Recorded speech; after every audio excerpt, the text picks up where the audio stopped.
Bonjour à tous, je m'appelle Tristan Lafontasse, je suis le fondateur de Pépite, qui est un club de passionnés de bons produits, et mon job c'est de parcourir la France et le monde à la recherche de ces super artisans producteurs qui me sont toujours recommandés par des grands chefs étoilés.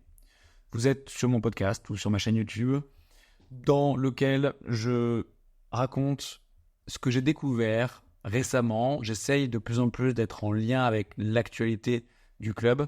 Et dans ce podcast, je vais, je l'espère, vous apprendre 11 choses que vous ne saviez pas sur les pigeons. Je suis très content de parler de pigeons parce que c'est pas le produit le plus gastronomique qu'on ait en tête spontanément. Et pourtant, il y a énormément de chefs ateliers qui adorent ça. Et puis, je vais vous apprendre, j'espère, plein de choses sur les pigeons, pas forcément liées à la gastronomie. Je vous en dis pas plus. Après avoir fait ces fun facts sur les pigeons, je vous parlerai d'un sujet très interne, entrepreneurial, parce que j'aime bien aussi faire ça dans ce podcast. Et notamment, j'aborderai le sujet de la logistique et de la livraison. Donc, je vous donnerai vraiment les entrailles de comment est-ce qu'on fonctionne en interne dans l'entreprise, quels sont les enjeux, les complexités, les choses géniales qu'on a réussi à mettre en place et les choses plus complexes. Ensuite, je vous parlerai rapidement du nouveau nom Pépite que j'ai réussi à dire dès le premier coup dans ce podcast, puisqu'à l'époque c'était moi chef, donc c'est un peu dur pour moi encore de faire la transition. Et je vous raconterai les coulisses de la vidéo que j'ai postée le 1er avril, dans laquelle j'ai annoncé un autre nom qui était beaucoup moins bien que Pépite, clairement. Je continuerai en vous parlant rapidement d'un outil geek parce que j'adore ça et je vous parlerai d'un outil que j'adore qui s'appelle Mojo. Je terminerai par répondre à une question qui m'a été posée par Mathieu et je ferai un teasing de quelque chose que a priori personne ne sait sauf vous dans je pense une quarantaine de minutes. A priori vous savez combien de temps dure cette vidéo ou ce podcast, moi je ne sais pas encore puisque c'est le principe, c'est pas trop préparé, c'est vraiment un partage que j'ai à cœur ouvert avec vous au moment où vous l'écoutez. On revient sur les 11 fun facts sur les pigeons. Pourquoi cette liste de 11 points? Parce que j'ai beaucoup réfléchi à comment parler du sujet des pigeons et en fait, plus je creuse le sujet et plus je suis surpris sur le pigeon. Donc je me suis dit que ça s'y prêtait parfaitement, donc je ne ferai pas ça à chaque fois. Et là, je me suis dit que ça avait beaucoup de sens. Fun fact numéro 1, le pigeon, c'est bon et c'est pas fort du tout. On pourrait imaginer que ce soit fort. Pas mal de gens qui pensent que ça a un goût un peu de gibier, de volaille, mais en fait, pas du tout. C'est extrêmement bon. Et comme je l'ai dit dans l'introduction, il y a énormément de chefs étoilés qui adorent travailler ce produit. Presque un des plus gros freins à l'utilisation du pigeon dans les grands restaurants, c'est la perception qu'on en a, nous, en tant que consommateurs. J'espère que si c'est votre cas, je vais réussir à vous faire changer un petit peu parce que vraiment, je vous l'assure, c'est excellent. Et d'ailleurs, à la fin, je vous donnerai quelques recettes qui m'ont été recommandées par des grands chefs. Deuxième fun fact, c'est que le pigeon, ça a été domestiqué par nous, Homo sapiens, il y a au moins 5000 ans. Il y a même pas mal de gens qui pensent que c'est le premier animal qu'on a vraiment commencé à manger, dans le sens où on l'a élevé pour le manger. A priori, la théorie dit que c'est quand on a commencé, donc il y a encore plus que 5000 ans, hein, a priori je crois que c'est environ 10 ou 12 000 ans qu'on a commencé à faire de l'agriculture. L'agriculture dit céréales, céréales dit graines, donc des pigeons sont venus pour manger les graines de l'agriculture des humains, d'Homo sapiens, et en échange on a chassé le pigeon pour manger sa chair qui est très riche en protéines, vous vous en doutez. Mais on est sûr, et si j'ai dit 5000 ans tout à l'heure, c'est parce qu'on en est sûr, grâce notamment alors, il y a des traces en Mésopotamie, mais aussi en Égypte, où on retrouve des dessins qui très spécifiquement expliquent qu'on mangeait des pigeons déjà à l'époque. Donc en fait, l'histoire avec cet animal, elle est très très longue, peut-être même une des plus anciennes, même si nous on pense forcément aux pigeons parisiens qui nous fait un peu moins rêver. Mais j'en reparlerai tout à l'heure. Troisième fun fact, c'est que le pigeon, pendant très longtemps, ça a été un animal d'ornement. Ça paraît difficile à imaginer. Une fois de plus, quand on pense aux pigeons et à leurs fientes sur le bord de la fenêtre à Paris, mais il s'avère que le pigeon, ça peut être extrêmement beau. Ils ne sont pas tous comme vous l'imaginez. Et pendant des siècles, ça a été un animal qui s'achetait et qui se revendait pour sa beauté. Et c'était des gens qui avaient une grande fortune qui collectionnais les pigeons parce que c'était une grande fierté d'avoir un très beau pigeon chez soi. Voilà, je vous avais dit que c'était des fun facts. En tout cas, moi, ça m'a surpris. Le quatrième point que je voulais aborder avec vous, c'est que vous le savez, ça j'en suis à peu près certain, le pigeon a aussi un grand talent, c'est son savoir-faire en tant que messager. C'était pas la bonne expression savoir-faire, mais le pigeon voyageur, c'est un mot qui parle à tout le monde. Et en fait, pendant notamment les 2 guerres mondiales et principalement la Première Guerre mondiale, le pigeon a été crucial dans certaines batailles pour pouvoir transmettre des messages extrêmement rapidement. Donc ça, vous le saviez, c'est pas un fun fact, mais peut-être que ce que vous ne saviez pas, c'est que le pigeon, ça va super vite, ça va beaucoup plus vite.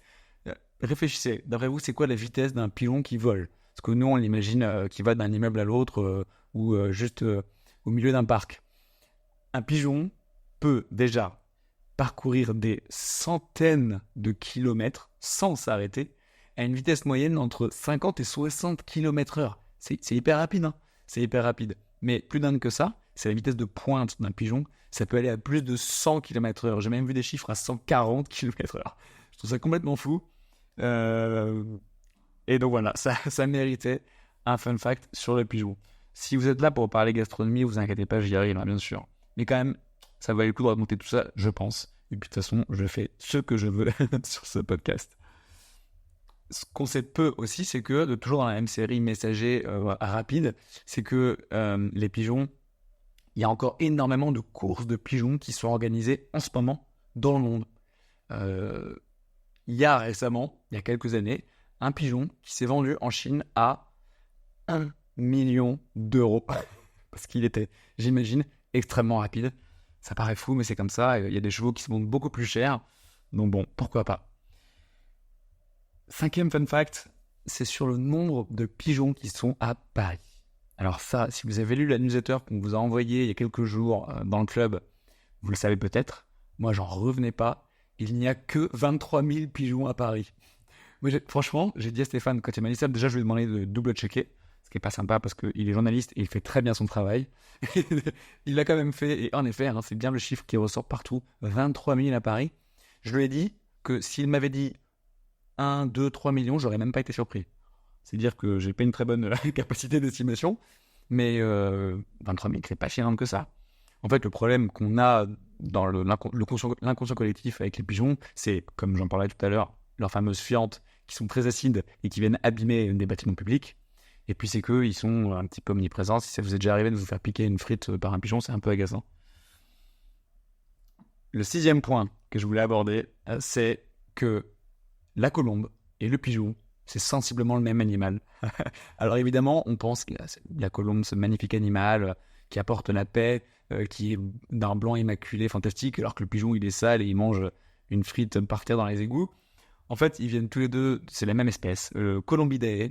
Le pigeon qu'on connaît, nous, à Paris, c'est le pigeon bisset, mais au final, la frontière entre colombe et pigeon, elle est même pas vraiment très claire d'un point de vue biologique. En fait, elle est beaucoup plus culturelle. Et elle est ce que je viens de vous dire. La colombe, on l'associe à cet animal blanc qui apporte la paix, et le pigeon, plus l'animal un peu sale, alors comment il est pas si sale que ça, dans Paris, ou dans n'importe quelle grande ville du monde, puisque le pigeon, j'aurais pu rajouter ce fun fact, est présent sur les 5 continents du monde. C'est vraiment un animal qui a réussi à se développer partout, et qui historiquement était niché dans des falaises. C'est pour ça qu'un pigeon est très bien adapté à une grande ville, parce qu'en fait, il peut venir juste se caler dans nos falaises à nous qui sont nos immeubles. J'ai parlé de la vitesse. Ah ouais, 8e fun fact. Je suis pas sûr d'être très bon sur les chiffres de suivi de mes fun facts, mais peu importe, c'est le contenu qui est important. Pigeon, viande blanche ou viande rouge, d'après vous? Je vous laisse réfléchir quelques secondes, mais pas trop longtemps, sinon ça ferait un blanc qui serait trop long. Et si je vous pose la question, vous vous en doutez, c'est que la réponse c'est viande rouge. Et ça, peu de gens l'ont en tête. Alors, ça soulève une question. Mais bordel, dans ce cas, c'est quoi la différence entre viande blanche et viande rouge? C'est pas si simple que ça comme réponse. Parce que c'est pas... Une même viande peut être considérée comme blanche dans certains pays du monde et rouge dans d'autres. Le porc, par exemple, qui peut être considéré comme viande blanche ou viande rouge. Mais une réponse quand même scientifique, et c'est ce que j'aime bien faire, c'est mon côté geek, c'est la présence de myoglobine dans la chair de la viande. La myoglobine, c'est ce qui va permettre de transporter l'oxygène dans le muscle. Donc depuis les poumons ou les branchies dans le cas d'un poisson, vers le muscle. Plus il y a de myoglobine, plus on va tendre vers une viande qu'on appelle une viande rouge, parce que c'est la myoglobine, des globules rouges, qui va donner cette couleur à la viande. Donc, une volaille, un poulet, par exemple, lui, il va pas trop bouger dans sa vie. Qu'il soit en liberté, ou encore pire, s'il est en batterie, il va pas trop bouger, donc il n'a pas besoin de beaucoup d'oxygène pour alimenter ses muscles. Donc, peu de myoglobine, donc viande blanche. Et typiquement, le blanc de poulet, je trouve pas le bon mot, le breast, la poitrine, non, c'est pas le bon mot, mais vous voyez ce que je veux dire. C'est beaucoup plus blanc que les cuisses, typiquement, qui ont besoin d'un peu plus d'énergie, donc d'apport en oxygène. Le pigeon, par contre, vu que vous êtes des experts sur le pigeon désormais, et que vous savez qu'un pigeon peut voyager pendant des centaines de kilomètres sans s'arrêter, et faire des pointes à plus de 100 km/h, mais lui, il a besoin de beaucoup d'apport en oxygène. Donc le pigeon est une viande rouge. Voilà, pour ce fun fact. Je vais revenir sur le pigeon voyageur. Ouais, je n'en ai pas parlé tout à l'heure quand même. Ce qui est complètement dingue avec le pigeon, c'est leur sens de l'orientation, mais qui est absolument hallucinant. En fait, ce qu'il faut imaginer, c'est que pour les pigeons voyageurs, ce qu'on fait, c'est qu'on les laisse pendant quelques semaines toujours au même endroit, là où ils sont nés, généralement, et progressivement, on va les emmener un tout petit peu plus loin. Donc au début, à quelques mètres, quelques centaines de mètres, et évidemment, ils voient où ils sont, ils rentrent chez eux. Sauf que progressivement, c'est 500 mètres, 2 km, 5 km, 100 km, 800 km. Et en fait, le pigeon va dans quasiment tous les cas, toujours réussir à revenir chez lui, même s'il est à plusieurs centaines de kilomètres et qu'il les a fait dans une boîte noire fermée, en tout cas sans voir où il allait. Et ce qui est intéressant, c'est qu'aujourd'hui encore, tout le monde, il n'y a pas vraiment de consensus sur comment fait le pigeon pour se retrouver aussi bien. Les gros indices, c'est le champ magnétique terrestre. Il y a eu des tests qui ont été faits où on leur a mis des aimants sur le bec et on s'est rendu compte qu'ils se perdaient beaucoup plus au début, mais pas tout le temps. Donc ça a un impact, mais c'est pas seulement ça. Ils ont une très bonne vue également. Et ils ont un très bon odorat. Et ça, c'est vraiment un truc intéressant, c'est qu'il y a eu des expériences où on leur a coupé le nerf olfactif, donc ils ne pouvaient plus sentir, un peu comme si ça avait eu un Covid. Et malheureusement, ils n'arrivaient plus du tout à revenir sur place quand, avant qu'on leur désactive leur odorat, ils y arrivaient.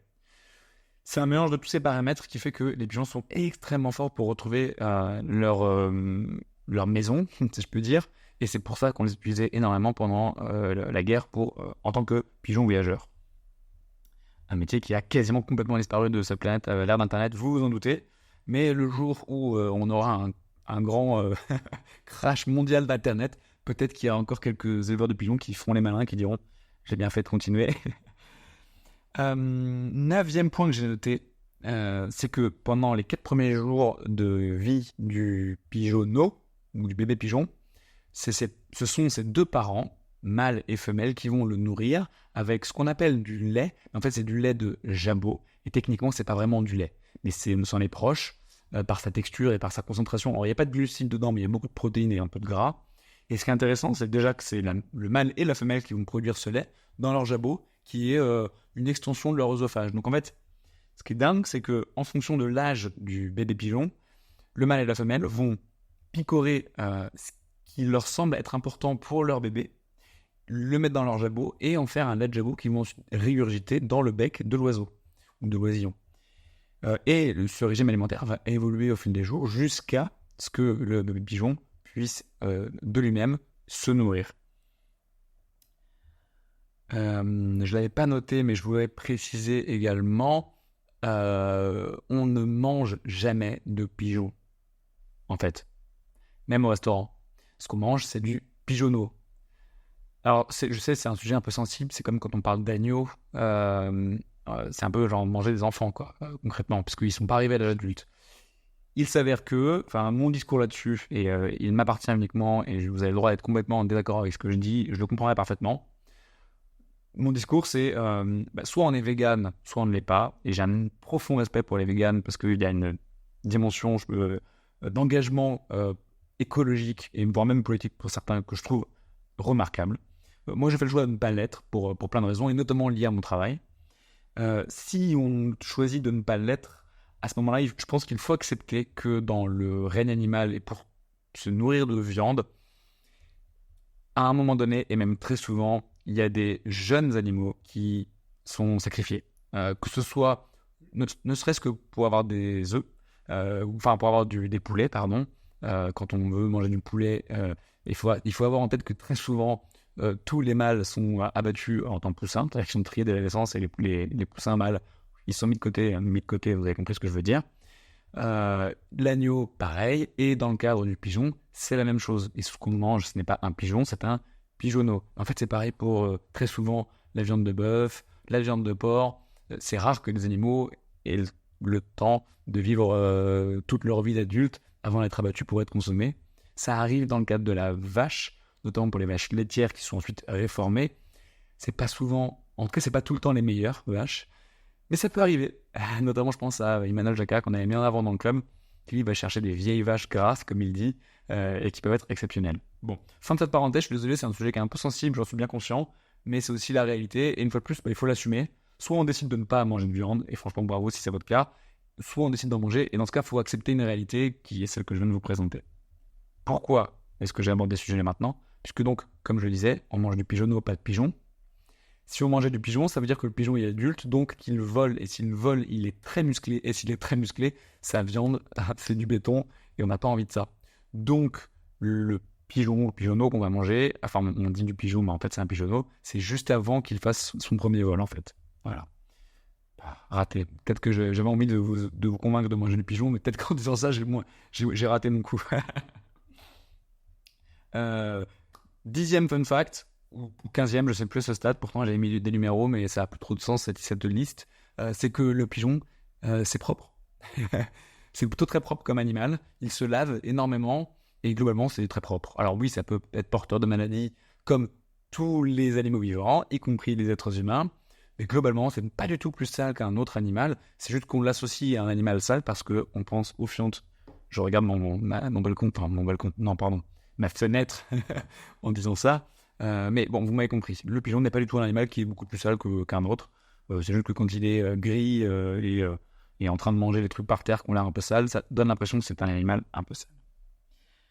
Le 11e point, en fait, j'en ai déjà parlé, donc je peux en rester là sur ces fun facts sur le pigeon. J'espère que je vous ai appris plein de choses.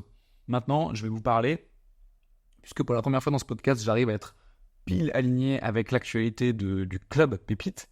Je vais vous parler des producteurs ou éleveurs de pigeons qu'on a mis en avant dans le club et que les membres du club vont pouvoir acheter au tarif pro. C'est les pigeons Mesquer. Alors beaucoup de gens pensent que c'est Monsieur Mesquer qui fait ces pigeons. Pas du tout, il est à Mesquer. Et c'est messieurs Anezo, père et fils, Mathieu et Rémi. Donc Rémi étant le père, Mathieu étant le fils. Deuxième génération d'éleveurs de pigeons qui font ça, vous vous en doutez, extrêmement bien, sinon on ne les aurait pas mis en avant dans le club. Ça faisait très longtemps qu'on voulait bosser avec eux, mais ils sont pas simples à joindre parce qu'ils ont beaucoup de travail, c'est un métier assez complexe, ils ont beaucoup de demandes, il y a beaucoup de gens qui veulent acheter les pigeons Mesquer parce qu'ils sont franchement exceptionnels. Tant sur la partie élevage qui est extrêmement transparente, c'est-à-dire quand on rentre chez eux, c'est génial, on voit absolument tout. Tous leurs pigeons sont présents, et d'ailleurs une grande partie sont blancs comme des colombes, même si c'est pas en lien, enfin ils l'ont pas choisi parce que c'était joli, je pense pas, mais c'est juste pour dire que tous les pigeons ne sont pas gris en train de bouffer des frites par terre. Donc un élevage extrêmement transparent, n'importe qui peut venir regarder comment ils sont élevés, comment ils vivent. C'est pas forcément le plus joli parce que ce sont des pigeons et donc il y a des fientes un peu partout, c'est comme ça, mais c'est de la transparence totale. Et puis avec une alimentation qui est évidemment extrêmement saine. Une bonne partie est produite sur place, le reste est acheté à des amis autour. Bon, ça fait partie des critères très importants pour nous. Un dernier critère pour lequel ils se démarquent énormément, c'est qu'ils font partie des très très rares, si ce n'est quasiment les seuls peut-être éleveurs de pigeons à faire l'abattage sur place. Alors pourquoi c'est important ? Parce que vous le savez sûrement, l'abattage c'est source d'énormément de stress. Déjà, c'est pas hyper sympa pour les animaux. Déjà qu'on va les manger, si en plus on les stresse avant de les tuer, c'est pas cool. Et en plus, si on pense que à nous, en tant que gastronome, ça a un impact sur le goût, la tendreté de la viande et le goût qu'elle va avoir. Donc on n'a pas envie d'avoir un animal stressé, ni tout au long de sa vie, et encore moins à la fin de sa vie. Quand on doit le mettre dans des cages, le transporter en camion, faire des centaines de bornes avant de le stocker quelque part et avant qu'il soit abattu, et évidemment, c'est 24 heures de stress total qui vont avoir un impact sur le produit. Quand l'abattage est fait sur place, l'animal, il se rend à peine compte qu'il a changé d'endroit. Il est quelques mètres plus loin. Et si l'abattage est bien fait, normalement, l'animal a à peine le temps de se rendre compte, voire pas du tout. C'est un gros effort de la part d'un éleveur de se dire je vais faire mon propre abattage sur place parce que c'est un autre métier, c'est un autre savoir-faire, c'est beaucoup plus de contraintes d'un point de vue hygiène. On a la chance de vivre en France et en Europe avec énormément de normes qui sont là pour nous protéger, nous consommateurs avant tout. Et ces normes-là, elles ont un impact sur les anésos, j'allais dire mesquer, oui, j'ai failli me faire avoir, euh, et sur leur façon de travailler. Donc, c'est pas anecdotique d'avoir pris cette décision. Mais par contre, évidemment, ça se retrouve énormément dans le goût du produit de leurs pigeons. Ces pigeons, vous pouvez les acheter si vous êtes membre en ce moment sur la vente qu'on réalise. Donc allez sur votre application, vous allez les trouver. Vous pouvez les acheter en frais, mais aussi en conserve. J'en ai mangé l'autre jour des conserves de cuisses de pigeons qui sont dans du gras. C'est exactement comme une cuisse de canard, mais en beaucoup plus petit. Et c'est excellent. C'est moins fort qu'une cuisse de canard, croyez-moi. Et c'est génial. En plus, il n'y a rien à faire. Vous la sortez, vous la mettez dans la poêle, vous la faites réchauffer, ou même à la casserole. C'est fantastique. C'est vraiment fantastique. Qu'ai-je oublié sur nos amis Aneso? Une recette, je vous avais promis une recette. C'est grâce à Éric Guérin qu'on a découvert Mathieu et Rémi Aneso. Éric Guérin est chef étoilé à la Mare aux Oiseaux. Ce mec est fantastique. Je l'ai rencontré qu'une seule fois, mais on a passé pas mal de temps avec lui et je l'ai vraiment trouvé génial. Et notamment dans la relation qu'il entretient avec ses producteurs. C'est, à ma connaissance, et à celle de Stéphane Méjanès qui était avec moi, le seul chef qui a un employé à temps plein qui est quasiment dédié à la relation avec ses producteurs et artisans. C'est-à-dire qu'ils ont carrément acheté une voiture électrique pour pouvoir aller faire des allers-retours tous les jours et aller chercher les produits chez les producteurs et éleveurs. Et je peux vous dire que ces producteurs et éleveurs, on les a rencontrés, 4 d'entre eux, et tous nous ont dit non seulement qu'ils entretenaient une relation incroyable avec les équipes d'Éric Guérin, mais en plus de ça, qu'ils étaient hyper contents et que c'était extrêmement pratique pour eux d'avoir le chef qui venait le matin chercher les produits plutôt que eux de devoir se débrouiller pour le faire alors que c'est pas leur métier. Franchement, bravo Eric, c'est génial. Et en plus de ça, je vous invite vraiment à y aller. Son restaurant, c'est magique. Franchement, c'est un endroit, c'est assez hallucinant et c'est excellent. Sa recette pour du pigeon, ça aurait pu être un fun fact, ça aussi. C'est que c'est pas du tout compliqué de faire du pigeon, contrairement à ce qu'on pourrait penser. Donc c'est très bon et c'est très simple à faire. La recette, je vais vous la lire pour pas faire d'erreur, mais franchement, vous allez voir, j'aurais pu la mémoriser. Simplement à la poêle, 2-3 minutes dans un filet d'huile d'olive, puis une noix de beurre. Donc en gros, là, on va saisir pour créer ce qu'on appelle une réaction de Maillard. Ça va dorer un peu la viande avec la chaleur et le contact de l'huile, qui est un très bon conducteur de chaleur. On va faire cette réaction de Maillard qui va brunir un peu la viande et donner un goût super sympa. Donc 2-3 minutes. Et ensuite, vous la mettez au four à 180 degrés pendant une dizaine de minutes. Ce qui va permettre de continuer la cuisson, mais qui est moins agressive. C'est beaucoup moins chaud, 180 degrés, que ce que vous aurez dans votre poêle. Et ça va juste continuer la cuisson. Donc vous aurez la réaction de Maillard, mais pour autant, vous n'aurez pas desséché votre viande. 2-3 minutes dans de l'huile, puis du beurre. Vous faites bouger, vous retournez dans votre poêle. Ensuite, 10 minutes à 180 degrés au four. Et, important, vous laissez reposer 5 minutes après la cuisson, c'est ça. Une fois que vous avez fait ça, soit il était déjà en découpé, donc vous avez terminé, soit juste vous levez les filets, vous le désossez. C'est très simple, c'est rapide, c'est hyper surprenant. Quand vous invitez les amis chez vous et vous leur dites je te fais du pigeon, franchement, ça a un effet, clairement, et vous allez les bluffer, c'est génial. Eric disait même que vous pouvez les faire au barbecue, c'est hyper simple. C'est encore mieux s'ils sont déjà désossés, mais au barbecue, aller-retour, franchement, vous n'aurez pas une cuisson parfaite, mais comme jamais au barbecue, entre nous, si on parle du barbecue très classique avec la braise en dessous, c'est difficile de maîtriser la température, mais c'est super sympa, c'est hyper jovial, et c'est pareil, assez rare de faire un pigeon au barbecue. Je referme cette parenthèse recette. J'espère que je vous ai donné envie de découvrir les pigeons mesquer ou d'autres pigeons. Il y en a plein d'autres éleveurs en France qui travaillent très bien. Aussi bien que les mesquer, je ne sais pas. Il y a Joël Poirier qu'on avait déjà mis en avant dans le club qui travaille extrêmement bien. Si ce n'est pas lui qu'on a mis en avant cette fois-ci, c'est pour 2 raisons. La première, c'est qu'à chaque fois que je peux mettre en avant des nouvelles personnes, je le fais. Parce que on a un gros impact en termes de communication et de visibilité pour ces gens. Et puis on leur apporte pas mal de chiffre d'affaires. Donc on essaie de tourner. Et puis l'autre raison, c'est que Joël m'a appelé il y a quelques mois, peut-être un an, en me disant qu'il est en train de passer la main à je crois, c'est 2 jeunes qui reprennent l'activité, que je n'ai pas encore rencontrés. Donc je ne sais pas encore comment ils bossent, etc. Donc pour l'instant, je me suis dit que j'allais mettre en avant un autre éleveur de pigeons. Mais si vous m'écoutez, cher repreneur de Joël Poirier, je suis très ouvert pour venir vous voir et également vous mettre en avant prochainement. Allez-y, achetez. Et si vous écoutez ce podcast et que vous n'êtes pas membre du club, c'est pas grave, vous avez le droit. Et je vais d'ailleurs vous donner une autre astuce dans quelques instants pour pouvoir acheter les mêmes pigeons. Après avoir bu ma gorgée de café. Puisque le sujet suivant, c'est un sujet logistique. Donc là, on rentre dans les entrailles, entrepreneuriat. Si vous voulez juste parler produits, bons produits, producteurs, éleveurs, vous pouvez arrêter ce podcast maintenant. Maintenant, je vais rentrer vraiment dans les entrailles de l'entrepreneuriat et vous livrer, comme d'habitude, en toute transparence, des informations sur le fonctionnement du club, de mon entreprise et en l'occurrence sur la partie logistique. C'est une question qu'on me pose très souvent.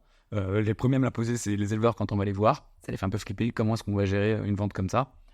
En fait, ça a beaucoup bougé, ça continuera à bouger bien sûr. Donc là, je vous fais un état des lieux à l'instant T. Lorsqu'on fait une vente, il y a 2 options. Soit ce sont des produits qui doivent être conservés au froid, donc entre 0 et 4 degrés. Et pour ça, on est quasi obligé de passer par Chronofresh, qui est une forme de monopole en France. Ce qui est un peu frustrant d'un côté, mais en même temps, c'est génial, parce que moi, j'ai connu l'époque où Chronofresh n'existait pas. Et c'était très compliqué, très très compliqué à l'époque. C'était à l'époque de la boxe, moi chef, et on faisait que par ville. Bon, c'était très compliqué. Donc là, on passe par Chronofresh. Nous, on n'a pas de frigo centralisé, donc on est obligé de demander aux producteurs eux-mêmes de faire les paniers, enfin, ou les colis, et de les donner à Chronofresh. Et Chronofresh va faire les livraisons chez nos membres. Dans 98% des cas, ça se passe bien. Et puis dans 2% des cas, ça se passe très mal. Donc c'est toujours un peu douloureux, autant pour nos membres que pour nous, parce qu'on est hyper frustrés. Ça arrive des fois des histoires de l'enfer. Des mecs qui jettent un colis par-dessus la grille sans se poser la question de savoir s'il y a quelqu'un. L'autre jour, j'ai un membre qui est d'ailleurs juste à côté de chez moi, Eric, qui m'a raconté que c'est un de ses voisins qui l'a appelé en disant « J'ai trouvé ce colis par terre, il y avait votre numéro dessus, est-ce que c'est à vous ?» Heureusement, quand il l'a ouvert, c'était encore frais, donc il a pu le garder. Putain, quand même, les gars, quoi, faites un effort. J'ai une autre histoire un peu drôle et triste à la fois. C'est une membre du club qui est à Grenoble, qui a toujours eu des problèmes, qui n'en pouvait plus. Et pourtant, je sais que on s'adore, elle adore le club. Et un jour, elle m'a dit « C'est fini, je commande plus de produits frais, c'est pas possible. » Et figurez-vous qu'elle continue à en commander, puisque un jour, elle a testé un truc. C'est qu'elle a donné un gros pourboire à son livreur.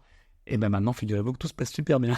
Et même quand c'est pas lui qui est sur sa tournée, il dit à ses potes « Non, laisse-moi, je m'en occupe. » Parce qu'il sait qu'il va avoir un petit chèque. Et ça en dit long sur le côté un petit peu... Enfin, ça va pas. Les gars, Chronofresh, franchement, faites un effort. Et là, je parle pas au livreur qui trie, mais qui est mal payé et qui a un boulot franchement galère. Je parle aux gens tout en haut qui pourraient faire un effort.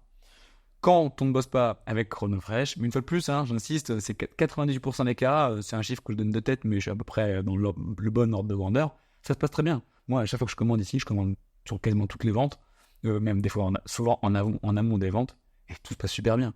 J'ai appris à faire plein de courbettes à mon livreur, à être hyper sympa avec lui, je ne donne pas de pourboire, mais je fais l'effort de sortir dès qu'il est là pour pas le faire attendre pendant ne serait-ce que 5 minutes qui sont perdues pour lui. Voilà, je joue le jeu de mon côté, et lui joue le jeu du sien, et ça se passe toujours très bien. Quand ce n'est pas des produits frais, c'est beaucoup plus simple pour nous, c'est beaucoup moins cher aussi, puisque Chronofresh c'est quand même très cher. Il faut payer un frigo de bout en bout, donc forcément ça coûte plus cher. Là, on passe par un partenaire logistique qui est basé à Évreux, qui s'appelle Big Blue. Je vous avais dit, je vous dirai tout, donc j'hésite pas à vous donner le nom de mon partenaire.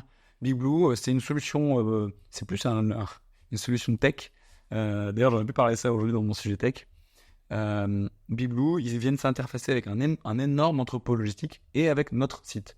Ils sont un peu au milieu et ils savent communiquer les deux.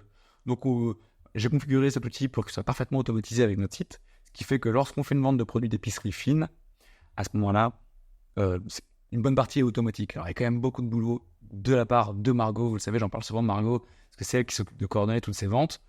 Il faut quand même qu'elle rentre tous les produits sur notre site et aussi sur Big Blue. Mais une fois que c'est fait, tout est matché automatiquement. Et eux, là-bas, ce qu'ils vont nous demander, c'est de recevoir une livraison. Donc, on demande aux producteurs de prendre à leurs frais une livraison qui arrive à l'entrepôt avec un bordereau qu'on leur demande de coller, qui nous est généré par Big Blue. Et quand ça arrive là-bas, c'est scanné. Et là-bas, c'est des machines de guerre. Donc, quand je dis qu'on a un entrepôt, c'est pas le nôtre. C'est un partenaire, vous l'aurez bien compris. On n'a pas les moyens de se payer un entrepôt. Sur place, ils scannent les codes barres, etc. Ils sont capables de faire du dispatch, c'est-à-dire d'avoir 2, 3, 4 producteurs parallèles qui livrent et eux de tout ouvrir et de dire « Ah d'accord, donc Catherine, elle a 1 de ça, 2 de ça et 0 de ça. » Clac, on rassemble et on expédie à Catherine. Ils vont gérer de la livraison jusqu'à chez Catherine, gérer le service après-vente si jamais il y a un problème. Bref, c'est fantastique. Ça coûte beaucoup moins cher que Chronofresh, évidemment, puisque c'est pas en température dirigée. Et puis on a un contrôle beaucoup plus fort sur comment ça fonctionne. Donc on préfère ces ventes-là forcément. Dans le cas de la vente qui est en ce moment, typiquement, et c'est la première fois qu'on fait ça, on fait un mix des deux. Il y avait tellement de produits géniaux qu'on a découvert grâce à Eric Guérin, le chef étoilé de la Mare aux Oiseaux, qu'on fait un début de vente sur des produits frais, les pigeons et le Gouel, dont je ne vous ai pas parlé aujourd'hui puisque ce sera un autre sujet, ce sera un peu trop bon sinon. Mais le Gouel qui est une sorte de yaourt, mais je pèse mes mots parce que Nicolas, faut pas le fâcher sur la façon dont on parle de son Gouel. En termes de texture, ça ressemble à une sorte de fromage blanc très onctueux, filant, mais pas cassant. Bon, voilà. Donc là, vente de produits frais, et puis au milieu de la vente, on coupe et on fait une deuxième partie de la vente où là, ce sera des produits d'épicerie fine, ce qui permet là de passer par mes Blue, de baisser les coûts de livraison. Alors vous pourriez vous dire, ok, c'est moins cher la livraison d'épicerie fine, mais est-ce qu'il valait pas mieux avoir une grosse livraison de Chronofresh que 2 livraisons différentes? Parce que là, il y a certains membres qui vont payer 2 livraisons. On s'est posé la question, bien sûr. Si on a pris cette option-là, alors que c'est beaucoup, beaucoup plus de boulot pour Margot, c'est de toute évidence que c'est mieux pour nos membres. Je dis nos membres parce que je sais qu'il y a la même partie d'entre vous qui nous écoutent, même si j'ai aussi des personnes qui m'écoutent qui ne sont pas membres du club. Ce podcast est destiné à tout le monde. Donc c'est la meilleure option pour vous, on vous le garantit, parce que ajouter une bouteille de quelque chose, je vous dis pas ce que c'est, qui arrive dans la prochaine vente, dans un colis Chronofresh, ça augmente le poids, et augmenter le poids, ça augmente très très vite le prix. Donc proportionnellement, on valait mieux faire une autre livraison dédiée aux produits d'épicerie fine. Je vous ai raconté pas mal de choses sur la logistique, vous en savez déjà beaucoup plus sur comment on fonctionne. Et je voulais vous raconter autre chose. C'est, je vous ai dit tout à l'heure, si vous n'êtes pas membre et que vous voulez acheter des pigeons de Mesquer, il y a une option. L'option, en l'occurrence, c'est de les acheter sur Pour de Bon. Pour de Bon, c'est un site e-commerce qui est détenu en quasi majorité, soit c'est pas loin de 50%, soit c'est à plus de 50%, en tout cas en grande partie par La Poste. Pour de Bon, il y a pas mal de producteurs très sympas. Il y en a avec leur boss qui sont également sur Pour de Bon.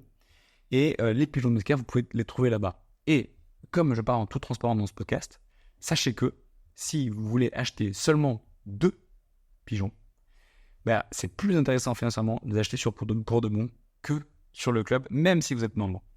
Ça me fait un peu mal de dire ça, mais c'est la réalité, et je vais vous expliquer pourquoi. Alors 2 pigeons, c'est minuscule, parce que n'achetez pas que 2 pigeons, franchement. Si vous pouvez, achetez-en plus, parce que c'est vraiment tout petit. Mais pourquoi étant donné que Pour de Bon est détenu en grande partie par La Poste, il y a une forme de dumping. Ça m'appartient ce mot, j'en suis pas sûr à 100%, mais c'est mon ressenti. C'est qu'il y a une forme de dumping qui est mis en place par ce groupe en termes de frais de livraison Chronofresh. Et ce que nous, on va payer en livraison, c'est beaucoup, beaucoup plus cher que ce que Pour de Bon va avoir à payer. Donc eux, leurs coûts de livraison sont beaucoup plus faibles que les nôtres. C'est pour ça que je parle un peu de dumping, même si ce mot vraiment m'appartient, c'est que mon ressenti, je dis pas que c'est le cas. Ça fait que si vous achetez uniquement 2 pigeons, les pigeons sont plus chers, mais vous allez avoir une livraison qui est tellement moins chère que ça reviendra au global moins cher. Dès que vous en achetez un peu plus, donc 4, et 4 un peu plus, c'est pas beaucoup, on redevient moins cher, puisque nous, pour rappel sur le club, les produits sont en tarif grossiste, et on prend pas de commission. Donc c'est là que moi je trouve ça bizarre que sur Pour de Bon ce soit aussi peu cher, parce que s'ils prennent, en plus Pour de Bon prennent une commission. Bref, peu importe. Donc ça arrive des fois, on le sait, on est au courant, mais c'est la réalité. Et vu qu'on est parfaitement transparent avec vous, mais de toute façon, c'est toujours le meilleur tarif, celui des grossistes, et le vrai prix de la livraison, ce que ça nous coûte. Donc on vous refacture le vrai coût de la livraison. Parce que si on ne faisait pas ça, on perdrait de l'argent sur une vente, vu qu'on n'en gagne pas sur le produit. Donc voilà, donc si vous n'êtes pas membre, vous pouvez acheter 2 pigeons, ou plus si vous le souhaitez sur Pour de Bon. Là par contre, ça vous coûtera forcément plus cher que sur le club, si vous en achetez plusieurs. Et pour terminer sur ce sujet-là, je vous invite, si vous avez le temps, l'envie et que ça vous passionne autant que moi, à regarder un reportage de John Oliver, qui est anglais mais qui vit aux États-Unis, qui est, j'en parle souvent comme le Elise Lucet américain. Élise Lucet en très fun, très drôle, et j'allais dire plus efficace, c'est pas sympa, mais beaucoup plus straight to the point. C'est-à-dire que c'est des vidéos qui durent 20 minutes, 30 minutes grand max, et ça balance sévère. Je suis ultra fan de ce que fait Élise Lucet, et franchement, merci à elle pour tout ce qu'elle fait. C'est juste le format qui me convient un peu moins, car un peu plus romancé. J'ai pas 1h30 à passer, pas tout le temps en tout cas, sur les sujets de cash, alors que John Oliver, c'est franchement d'une efficacité, et en plus, c'est hilarant. Mais vraiment hilarant quand on commence à comprendre l'humour anglais de John Oliver. C'est dingue. Bref, pourquoi je vous parle de lui? Parce qu'il a fait très récemment une vidéo sur food delivery. Je vous le dis en anglais pour que vous puissiez faire la recherche sur YouTube. Food delivery John Oliver, très récente, et qui parle du dumping, là, à coup sûr, de Uber Eats, Deliveroo et les acteurs américains qu'on ne connaît pas, nous, ici en Europe, mais qui font la même chose. Et il explique que ces boîtes-là ne gagnent toujours pas d'argent. Elles perdent de l'argent sur ce qu'elles font. Donc forcément, et elles créent une compétition qui est unfair, qui n'est pas juste, parce qu'en face, il y a des gens qui, notamment les restaurants, qui se retrouvent à plus avoir de clients qui vont chez eux, parce que les gens, par simplicité, se disent bah, « je vais commander ». Et c'est normal que les gens fassent ça, parce que c'est plus simple, et c'est au même prix. Mais d'un point de vue marché économique, ça n'a pas encore de sens, parce que ces boîtes perdent de l'argent. Un peu comme ça a été le cas avec Uber, qui au début a fait un dumping de dingue pour exploser le marché, puis qui maintenant, progressivement, augmente les prix. Et qui sont, je crois qu'ils commencent à être rentables, mais j'en suis même pas sûr. Le parallèle, vous l'aurez compris, je le fais avec l'entreprise dont je parlais avant, où je me demande comment ils font pour avoir des prix de livraison aussi bas. Et si c'était le cas, si les prix étaient artificiellement trop bas, ce serait pas sympa parce que ça créerait un décalage de marché où au final, personne ne pourrait faire de la livraison, d'autant plus ils ont le monopole quasi en France sur la livraison de produits frais. Voilà, je termine là-dessus, sur ce point logistique. Maintenant, on se rapproche de la fin de ce podcast. Je voulais vous parler rapidement du nouveau nom. Donc maintenant, on s'appelle Pépite. Vous avez sûrement compris pourquoi. Mon job, c'est d'aller dénicher des pépites partout dans le monde, que ce soit les artisans producteurs qu'on met en avant, comme les pigeons de Mesquer, mais aussi des chefs. Alors bien sûr, quand on fait la préouverture avec Alain Ducasse, Romain Médère ou Philippe Mille d'Arban, j'ai pas déniché une pépite, c'était déjà des gens exceptionnels avant qu'on fasse un événement avec eux. Mais dans certains cas, on a fait des préouvertures avec des chefs pas du tout connus, qui depuis ont pris une, voire plusieurs étoiles. On a fait le calcul récemment pour l'exercice lorsqu'il y a eu la cérémonie des Michelin. Sur toutes les préouvertures qu'on a fait depuis le début du club, donc au début forcément 0 étoile, puisque c'est une préouverture. Aujourd'hui, ils ont tous cumulé 18 étoiles au guide Michelin. Stylé. Donc il y en a pour lesquels c'était prévisible. Arnaud Donquel à la Samaritaine, ok. On s'attendait pas à ce qu'il ait 3 étoiles d'un coup. Mais ouais, oui, bon, il a augmenté les stats pour nous, merci Arnaud. Et puis, il les mérite amplement. C'est incroyable tous les feedbacks que j'ai sur plénitude. Mais voilà, mon job, c'est d'aller chercher des pépites. D'un côté chef, côté artisan producteur, le nom, il a beaucoup de sens. Et le jour où j'ai voulu annoncer le nom, je l'ai fait sur ce podcast, vous le savez, la semaine dernière, mais quand je voulais l'annoncer plus largement, puisque ce podcast est écouté par quelques centaines de personnes, ce qui n'est pas suffisant, enfin, c'est pas, je veux le dire à beaucoup plus de gens, notre nouveau nom, évidemment. Et pour ça, je me suis dit, allez, c'est parti, je le fais. Et le jour où j'ai voulu le faire, j'ai réalisé qu'on était le 1er avril. Et je vais vous raconter les coulisses d'une vidéo que j'ai faite et que j'ai postée sur Instagram. Comment ça s'est passé? C'est simple, j'étais juste là. Pour ceux qui me voient en vidéo, je vous montre ma salle de bain, qui est pas très loin vu que j'ai un tout petit appartement. Sous la douche, vu que c'est un des rares endroits où j'ai pas mon téléphone avec moi, j'ai une idée et je me dis, putain, je vais faire une vidéo où je vais inventer un nom complètement absurde. Je sors de la douche, je me dis, non, mais t'es con, tu vas pas faire ça, arrête. Sauf que je rigolais tout seul à l'idée que j'avais eue. Donc, pour d'un moment, j'étais quand même, franchement, ça me fait tellement marrer qu'au moins, je vais l'enregistrer pour voir. Si vous n'avez pas vu cette vidéo et que vous voulez un peu faire du real suspense, vous pouvez mettre pause sur ce podcast, allez la voir sur Instagram. C'est une des toutes dernières que j'ai postées sur mon compte perso, mais également sur le compte moichef.fr, puisqu'on a encore lancé un nom pour l'instant sur Instagram. Dans laquelle j'annonce avec le plus grand sérieux du monde que le nouveau club Moi Chef s'appellera le club Tristan. Et ça a l'air nul dit comme ça en podcast, mais si vous allez voir la vidéo, je l'ai fait monter la sauce progressivement en expliquant qu'on voulait un nom qui soit pas du tout égocentré. Moi Chef, c'était trop égocentré alors qu'on n'en voulait plus de ça, et je finis par dire que ce sera le club Tristan, ce qui est très égocentré évidemment. Et puis derrière, je pars sur un délire de les membres du club pourront choisir leur nom, les Tristanos, les Tristanas, les Tristanus, les Tristanis. Voilà, je ne m'attarde pas sur un des noms plus que les autres, mais évidemment, Tristanus, ça a fait marrer pas mal de monde. J'ai reçu beaucoup de commentaires à ce sujet. Et puis je termine par dire que je propose aux gens de me faire un virement sur mon compte perso, bien sûr, pas sur mon compte pro, et que c'est uniquement les plus gros virements qui seront sélectionnés pour rejoindre le club. Bref, en le disant maintenant, ça me fait moins marrer, mais franchement, vu le retour que j'ai eu, je vous invite à aller regarder la vidéo si vous ne l'avez pas encore fait. Elle a plutôt bien marché. Et donc cette vidéo, en gros, en tout et pour tout, ça a pris une demi-heure. Une douche, sortie de douche, filmé, première prise à l'iPhone. J'en étais plutôt content, mais je me suis dit, attends, mais je vais essayer de la rendre plus sérieuse et la faire avec cette caméra avec laquelle vous me regardez si vous me voyez sur YouTube en ce moment, qui est une caméra de meilleure qualité. Et puis, j'ai fait une prise avec cette caméra qui était pas mal, mais qui m'a pas complètement plu parce que à la fin, je partais dans un délire de secte. Je suis allé encore plus loin, où je faisais croire que les JO étaient une secte. Bon, bref. Ça me faisait marrer, mais ça brouillait un petit peu le message global. Donc, j'ai refait une dernière fois sans cette histoire-là. Et c'est cette vidéo-là que vous avez sur mon compte Instagram. Pourquoi je vous raconte tout ça? Parce que des fois, les gens se demandent combien de prises il a fallu, l'édition, tout ça. Donc, c'est l'objet de ce podcast de vous raconter ça. Et on passe à l'avant-dernier sujet, qui est le sujet geek. Si vous avez vu ma vidéo, vous avez remarqué qu'il y a des sous-titres sur toutes mes vidéos. Et ces sous-titres sont générés par un outil absolument hallucinant, j'en suis trop fan, qui s'appelle Mojo, M-O-J-O. C'est une appli qui est gratuite, vous pouvez en grande partie l'utiliser gratuitement. Je l'ai utilisé pendant des mois gratuitement. Là, je viens de prendre la version payante juste parce que je voulais mettre ma police à moi de l'entreprise, qui est une police qui n'est pas disponible par défaut sur l'application. Franchement, 39 € par an, sans problème, je suis très content de payer.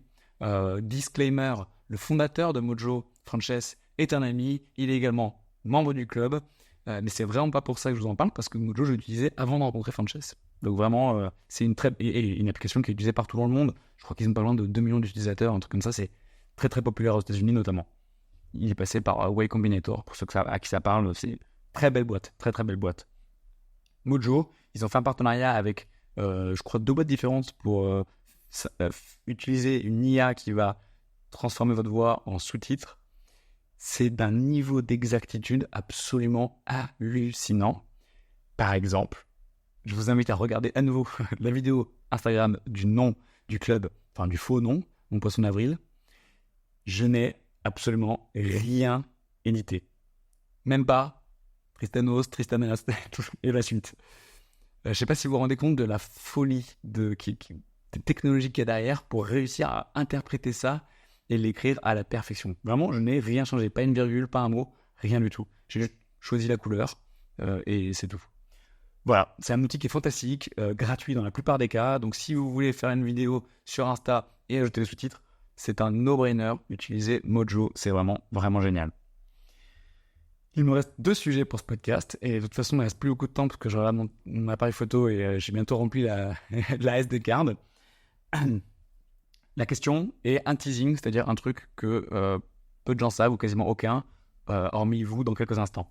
La question qui m'a été posée cette semaine, c'est une question qui m'a été posée par un membre du club qui s'appelle Mathieu Gilquin. Gilquin, je suis désolé Mathieu si je ne sais pas prononcer ton nom de famille. Je vais vous la lire. Je l'ai un peu tronqué parce que la fin était liée à autre chose. Et Tristan, je trouve ça cool que tu parles de tes expériences négatives avec des producteurs. D'un côté, je comprends et trouve chouette la bienveillance de toi et de l'équipe et des membres du club. Mais en ne parlant que de positif, j'en viens parfois à me demander s'il y a un vrai travail de tri et comment il a lieu. Donc, content donc de t'entendre dire que non, tu n'aimes pas tout. Merci Mathieu de me dire ça, parce que franchement, je suis pas très à l'aise quand je critique un plat que j'ai goûté ou un producteur. À chaque fois que je le fais, je ne dis pas le nom de la personne, parce que j'y vois pas de valeur ajoutée du tout. Mais en effet, je l'ai rajouté un peu plus dans mon discours, exactement pour ce que tu me décris, parce que je commençais à avoir des sons de cloche différents qui me disaient, mais si on a l'impression que t'aimes tout, on finira par ne plus faire confiance, en gros. Enfin, c'est comme ça que je l'ai interprété.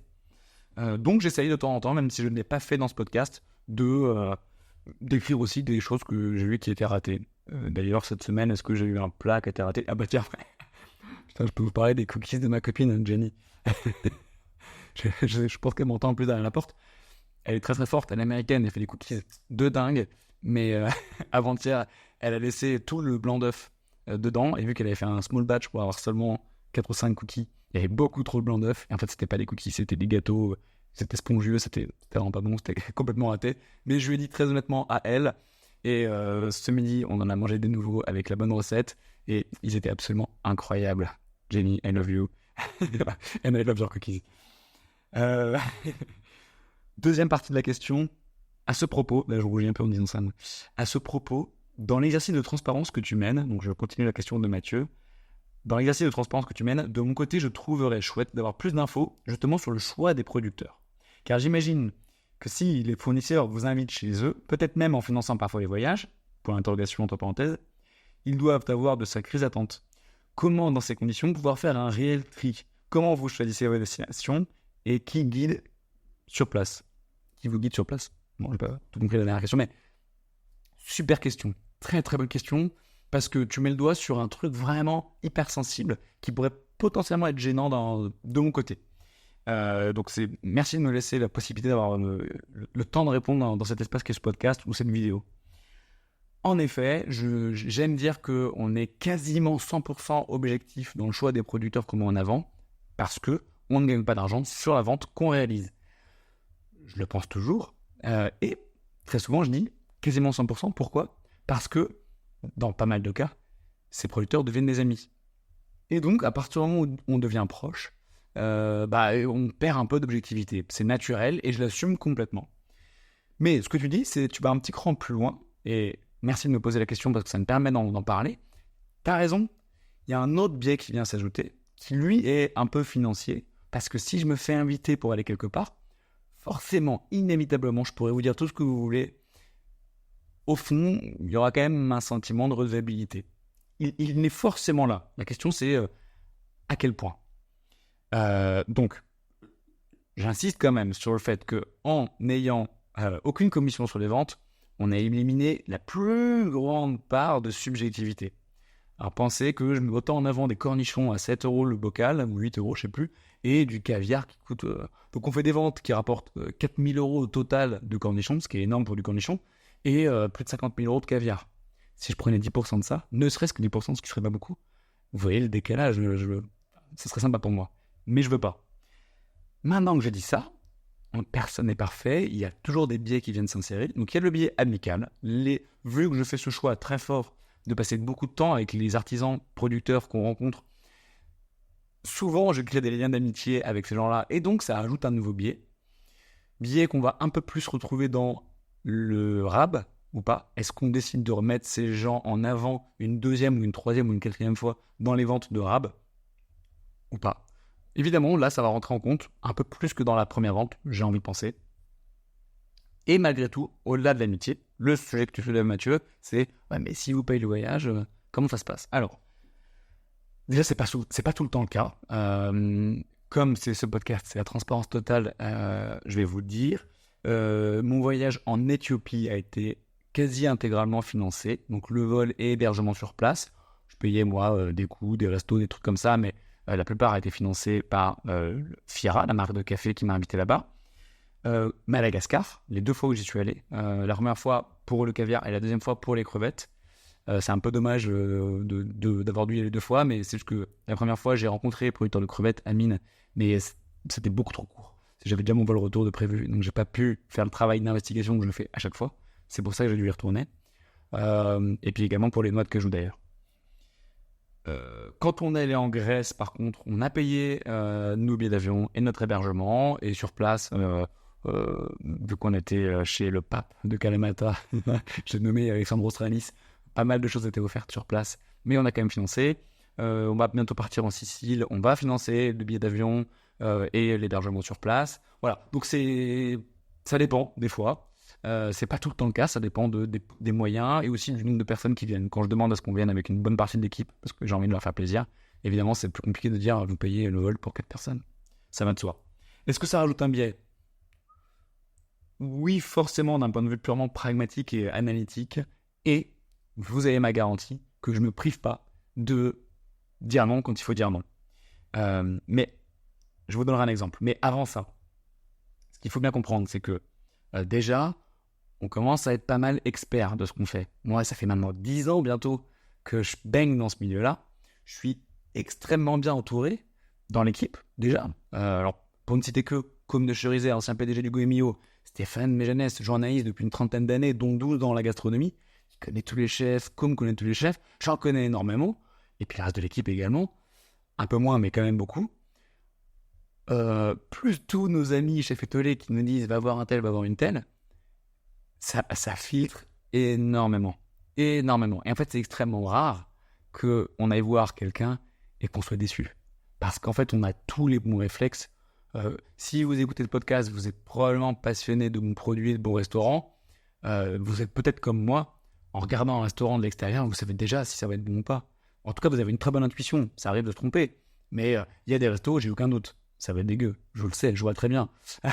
Je le vois à la carte, vous savez. Bon, je ne vais pas commencer à rentrer dans ces détails-là, mais ça se voit. Il y a des signes qui ne trompent pas. C'est pas que je suis plus malin que qui que ce soit, c'est juste une question d'expérience. C'est tout. C'est tout. Donc, c'est très rare qu'on en arrive au moment où on se rende sur place et qu'en fait, ce soit dégueulasse. Ou qu'il y ait de la maltraitance sur place, ou que ce soit des produits chimiques dans tous les sens, enfin, tous nos critères qui sont importants pour nous. Néanmoins, ça peut m'arriver. Je vais vous donner un exemple très concret. Quand on était à Kalamata, Axel Rose nous a présenté un de ses... est-ce qu'il balance ou pas? Non, je vais pas dire qui parce que c'est pas sympa pour lui. Mais je vais vous quand même donner un exemple très concret et vous avez ma promesse que ce que je vous dis est complètement vrai. Il nous a présenté quelqu'un, on a visité le lieu, j'ai pas retrouvé le type de machine que j'attendais pour produire le produit qu'il produit. J'ai pas retrouvé les réponses aux questions que je pose que j'attendais. Donc j'ai dit à un moment, bah non. Puis on aura d'autres occasions de trouver des producteurs de ce style ailleurs, donc lui on bossera pas avec lui. Et ça s'est fait vraiment très vite, hein. Et puis c'est avec ces personnes, tout le monde a compris, et puis c'est tout. Voilà. Donc ça m'arrive dans plein d'autres cas, mais souvent entendez que ça arrive en amont. Et c'est en amont qu'on élimine les gens plutôt qu'en aval. Voilà. Merci Mathieu pour cette question qui est franchement peut-être le point sur lequel je me rends compte qu'il y avait encore le plus d'opacité, si on peut parler d'opacité dans le club, parce que j'imagine qu'en effet, il y a des gens qui se posaient la question que tu te poses. Donc merci de me l'avoir posée. J'espère que ma réponse était claire et qu'elle a dissipé la très légère opacité qui pouvait rester dessus. Si ce n'est pas le cas, dites-le moi. Même si c'est le cas, s'il vous plaît, dites-le moi. Envoyez-moi tout de suite un message sur WhatsApp, par texto, sur Instagram, par mail. Ça me fait super plaisir, vraiment. Voilà, j'arrive à la fin. Voilà, pour ce coup-ci, c'est vrai. Et je vous parle donc du teasing. Si vous êtes encore là, avant de me parler du teasing, sachez que je vous aime, vraiment. Parce que je suis sûr qu'on partage exactement la même passion. Parce qu'il faut être un peu fou pour arriver au bout d'un podcast comme ça. Donc ça me fait trop plaisir que vous soyez là avec moi. Merci pour ton feedback. Je pense à Anastasia qui m'a fait un super feedback à la soirée de préouverture d'Arban. Vraiment, merci, je te remercie. Ça me motive à faire ce podcast. Et d'ailleurs, pour l'anecdote, nous sommes samedi, il est 16h34 quand je vous dis ça. Et vu que je m'étais engagé à le poster demain à 10h, c'est grâce à vos feedbacks que je me suis pas dit, bah tant pis pour cette semaine. Et on n'était pas si loin que ça. Donc continuez à envoyer des messages si vous voulez continuer à écouter ce podcast. Vraiment, c'est pas perdu au fin fond d'une boîte mail. Teasing, je pense, je suis pas sûr, organiser des soirées d'appartement. Ça fait un bout de temps que j'ai envie de faire ça et que j'assume pas trop de vous inviter dans mon appartement qui est là, parce qu'il est minuscule, il est vraiment tout petit. Au mieux à 10, franchement 15, on serait debout très serré. Et puis c'est aussi mon intimité, c'est mon espace perso, donc est-ce que je vais aller au bout de ce truc-là? Je ne sais pas, mais j'ai envie. Et il s'avère que je vais peut-être le faire parce que je suis sur le point d'avoir une information de qualité. En gros, je vais sûrement déménager et avoir un autre appartement qui sera beaucoup plus grand, qui se prêterait parfaitement à cet exercice. L'objectif numéro 1, c'est pas que vous veniez chez moi et que vous regardiez mon lit et ma salle de bain, c'est qu'on puisse avoir un événement de rassemblement où on puisse faire la fête, ramener ses propres bouteilles, manger des bons produits, tout l'aspect social du club qui est de plus en plus puissant. Chez moi, ce serait bien, mais là, c'est compliqué. Dans le nouvel appartement, ça pourrait être génial. Alors, ce sera pas la teuf tous les soirs, hein, mais une fois par mois, par exemple, ça pourrait être sympa. Dans le respect du voisinage, je dis ça parce que potentiellement c'est un membre du club qui va, qui va m'obtenir cet appartement. Donc si je écoute ce podcast, je te remercie et j'espère que ça va se faire. Alors évidemment, ce sera un loyer qui me coûterait beaucoup plus cher, mais je suis convaincu que le jour en vaut la chandelle. Donc peut-être que la première soirée sera ici, parce que je kifferais avoir cet effet de... Vous vous rappelez de la première soirée dans l'appart minuscule de Tristan? parce que le prochain, si je l'ai, franchement, il est stylé. Hein. Bon, bah, je vous dirai a priori dans la semaine prochaine si c'est le cas ou pas. C'est pas encore sûr à 100%, mais je croise les doigts. Croisez les doigts pour moi. On arrive sur la fin, pour de vrai, de ce podcast. Je vous souhaite à tous une excellente journée. Je vous embrasse. Mangez plein de bonnes choses. Allez dans plein de super restaurants. Pensez à acheter les produits les moins transformés possibles. Si je devais tout résumer à une seule chose, c'est ça. Le moins transformé possible.